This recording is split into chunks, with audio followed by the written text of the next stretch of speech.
During an election, the government is in caretaker mode, but the necessity of responding to Trump's new tariffs meant Mark Carney had to step back into the role of Prime Minister. Okay, we begin in Washington, where President Donald Trump is uttering more threats against Canada and talking about who should run Canada. Welcome to the News Hour. The trade war between the U.S. and dozens of countries escalated yet again today. Canada and the European Union announced their own tariffs designed to inflict economic pain and pressure on America. This war is in nobody's interest. Our old relationship of steadily deepening integration with the United States is over. When the United States embraced the mantle of global economic leadership is over. President Trump's tariffs is a major blow to the world economy. While this is a tragedy, it is also the new reality. Canada is preparing to turn its back on the United States. Historically and economically, its largest energy customer. With the return of U.S. President Donald Trump to the presidency, tariffs and trade wars are driving Canada to a new crossroads in its energy policy. No longer willing to surrender its strategic resources such as oil, natural gas, and electricity exclusively to its southern neighbor, Canada has set its sights on global giants, such as the European Union and China. But this decision could herald a transformation that will radically affect not only foreign policy, but also the country's domestic politics, relations with indigenous peoples, and environmental goals. In this video, we take a closer look at why and how Canada plans to shift its energy exports, and the political calculations and economic strategies behind this transformation. The energy relationship between Canada and the United States is based on a deep partnership that has not only economic, but also geopolitical, historical, and cultural dimensions. From the 1950s onwards, the growing energy needs of the United States make Canada its most reliable energy supplier. During this period, Canada began supplying the U.S. with oil, natural gas, and later hydroelectric power. The oil crisis of the 1970s further tightened energy cooperation between the two countries. At the time, Canada was positioned as a secure source of energy. To reduce U.S. dependence on foreign sources, the Canada-U.S. Free Trade Agreement, FTA in 1989, followed by NAFTA, North American Free Trade Agreement in 1994, further liberalized energy trade. These agreements allowed for virtually duty-free and unimpeded movement of energy products between the two countries. Energy relations with the U.S. became more complex in the two, as Canada's resources such as oil sands began to be developed. U.S. environmental concerns, public backlash against pipeline projects, and indigenous resistance were all part of this process. Symbolic projects such as the Keystone 40 pipeline showed that the energy relationship between the two countries was not only open to commercial, but also political and environmental tensions. The Obama administration canceled the project. Trump reapproved it, and Biden canceled it again. These fluctuating decisions caused serious discomfort in Canada. At the end of all this history, Canada today questions its over 95% dependence on the U.S. for energy exports. New directions are poised to fundamentally change this long and deep relationship, perhaps for the first time. According to Canadian Energy Minister Jonathan Wilkinson, in a more serious trade dispute with the U.S., Canada could consider restricting oil exports to the U.S. or imposing export taxes if we're talking about non-tariff retaliation. That could mean restricting supply, cutting our own tariffs on products. It's not limited to energy. It could include minerals, Wilkinson said, emphasizing the seriousness of the issue. He even underlined that similar measures could be taken on critical minerals that could push the U.S. towards China.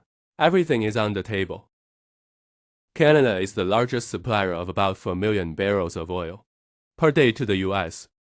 This oil is especially critical for refineries in the Midwest, but restricting exports could face serious resistance from the province of Alberta. Alberta Premier Daniel Smith said, "This is not something we would do to our friends and allies. That option is not on the table." Zero, she responded sharply. The tension in the trade war seems to have eased a bit. Smith also said what sparked all these developments was U.S. President Donald Trump's decision to raise tariffs on steel and aluminum imports to 25%.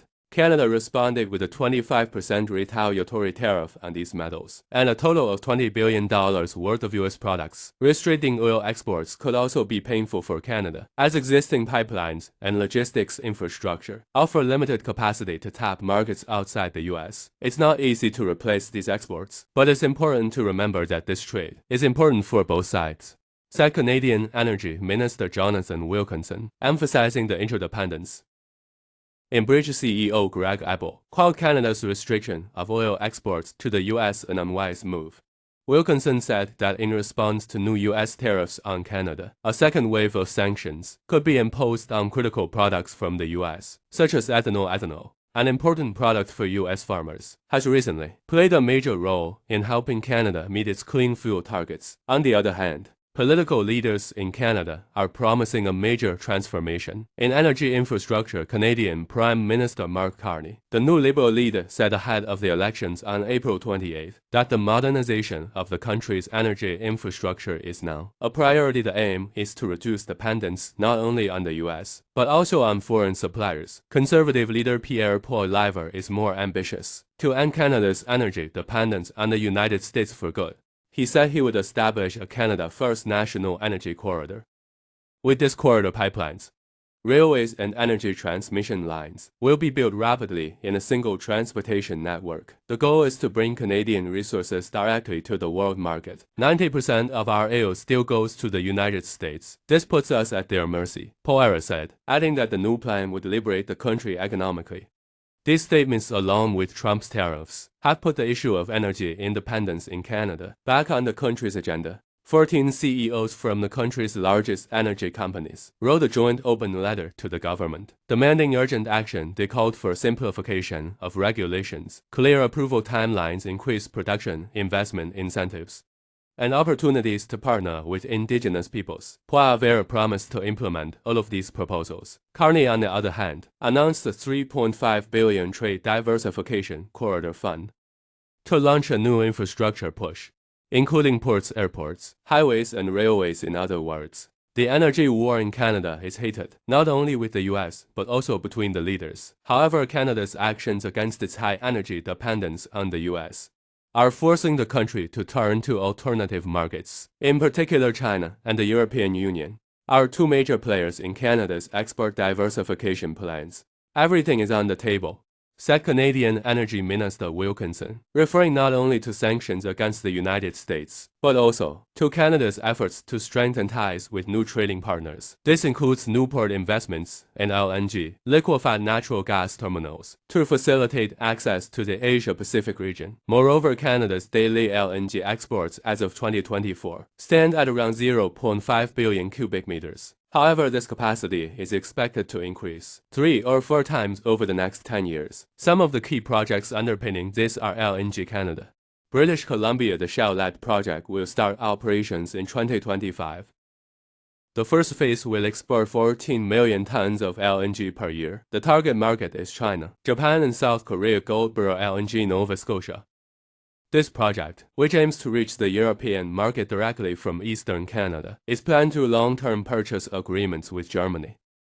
Cedar LNG, Canada's first LNG project, in partnership with its indigenous government. It is of strategic importance, both in terms of energy diversity and local participation. With these projects, Canada plans to establish a strong logistics network that can export energy from the west coast to Asia and from the east coast to Europe across the Atlantic. In addition, the European Union wants to strengthen its energy relations with reliable and democratic partners like Canada in order to reduce its energy dependence on Russia. In this context, the Energy's pipeline project, previously cancelled on environmental and political grounds, is back on the agenda. Increasing geopolitical risks and public support are giving the project a new impetus. The Energy East pipeline aims to transport crude oil from the western Canadian province of Alberta to refineries on the eastern Atlantic coast. This will pave the way for Canada to export crude oil, not only to its domestic market, but also directly to the European market across the Atlantic. Looking at export data as of 2024, Canada exported 4.6 million barrels of crude oil per day,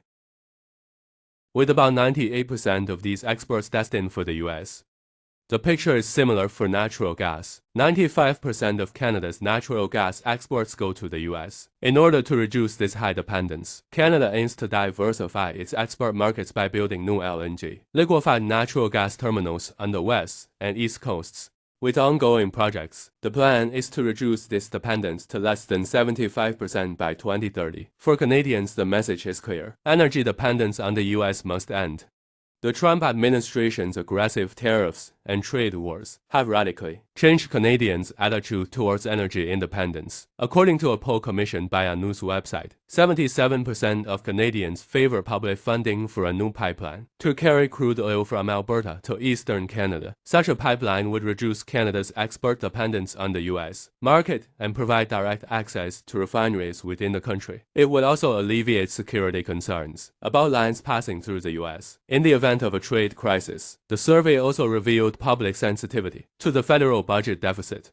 80% of Canadians are concerned about the deficit, which is expected to be about 48 billion Canadian dollars this year, heading into the April 28 election. Voters are now paying close attention not only to energy policy, but also to economic promises. Carney and Poilievre are trying to stay ahead in the race to win public support, promising billions of dollars in tax cuts and infrastructure investment. Ultimately, Canada must balance geopolitical realities with strategic opportunities as it seeks to reduce its dependence on the United States for energy. Exports China offers a fast-growing and high-volume economic market, while the EU promises a more long-term and stable partnership based on shared values and environmental responsibilities. Which direction Canada chooses will have a direct impact, not only on foreign policy, but also on domestic political balances, Indigenous relations, and environmental goals. Don't forget to follow our channel to stay up to date. Thank you for watching us.